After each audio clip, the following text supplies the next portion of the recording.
Polluted রাজনীতি বিরাজ করে, তখন বিভিন্ন পেশায় যে আপনারা সাংবাদিক আছেন, আমরা কি বলি, আমার পছন্দ যদি হয় তাহলে গুড, ভেরি গুড, SMS করি, বৃষ্টি খাওয়াই, পছন্দ না হলে বলে কি হলুদ সাংবাদিকতা বলে, আমরা বলি। আবার আপনারা কি বলেন, কসাই ডাক্তার, আপনি আমার ক্লিনিকে গেছেন, আপনার চিকিৎসা গেছেন, ভালো বলছেন, আপনার মা সুস্থ হয়েছে, যে বিল ধরাই দিলাম, এই আপনি ভূমিকা বলেন রিপোর্ট করুন। এইভাবে করে দীর্ঘ 16 বছরের যে পতিত সরকার, তারা বিভিন্ন পেশার মধ্যে বিভাজনের সৃষ্টি করেছে ইন্টেনশনালি। এটা করলে তার রাষ্ট্র পরিচালনা করতে সহজ হয়। এই জন্য সে বেনজির আজিজ তৈরি করেছে। এই আজিজ আর বেনজির তৈরি করলে রাষ্ট্র পরিচালনা সহজ হয়। যখন বেনজির এই 1000 কোটি টাকা লোপাট করে নিয়ে যায়, তখন স্বরাষ্ট্রমন্ত্রী আসাদুজ্জামান কামাল বলেছিলেন যে আইনের আওতায় সবাইকে আসতে। উনি কিন্তু চলে গেলেন, উনি টাকাটা নিয়ে গেছেন। তারপর এই সমস্ত অদ্ভুত কিসিমের কথা বলতেন।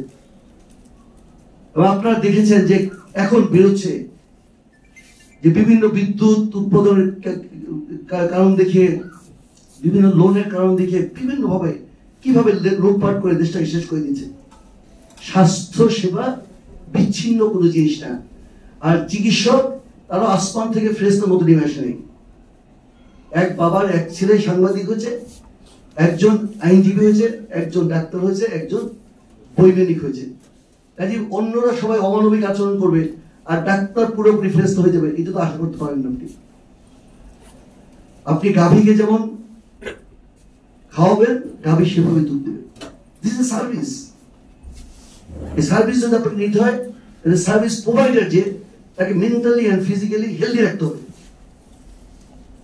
যে সময়টা আমাদের হাসপাতালে থাকার কথা, এমার্জেন্সি থাকার কথা, ওটি করার কথা, আমার নেবুলাইজেশন দেওয়ার কথা, সেই সময়টায় আমরা রাজপথে।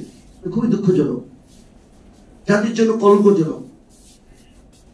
আমরা হয়তো আমাদের কথাগুলো আপনাদেরকে বুঝিয়ে বলতে পারি। এই জন্য আমি চিকিৎসকদেরকে অনুরোধ করব যে আমার নিজেরটা নিজেকে বুঝাতে হবে। আর একজন জোর করে সে বুঝে নেবে না, এটা তো হয় না। আপনার কথাটা যদি যৌক্তিক হয়, তাহলে আপনাকে বুঝে দেবে। উপজেলা হেলথ কমপ্লেক্সে ডাক্তার নেই, আমরা তো বলছি এখন না যে উপজেলা হেলথ কমপ্লেক্সে ডাক্তার নেই, অভাব আছে, ওটা আমাদেরকে পোস্টিং দেন, বিশেষ করেন। তাইলে ওই উপজেলা হেলথ কমপ্লেক্সে তো UHFP আছে, অন্য ডাক্তার আছে। সাধারণ মানুষদেরকে আপনারা কেন উজ্জীবিত করতে পারেন না যে আমাদের এখানে এতগুলো পোস্ট খালি? তারা কেন মানববন্ধন করে না? সাধারণ মানুষকে মানববন্ধন করে ডাক্তার লাগবে বলে করে? আপনারা জানেন করে না। তারা বলে যে ডাক্তার ভালো চিকিৎসা দেয় না।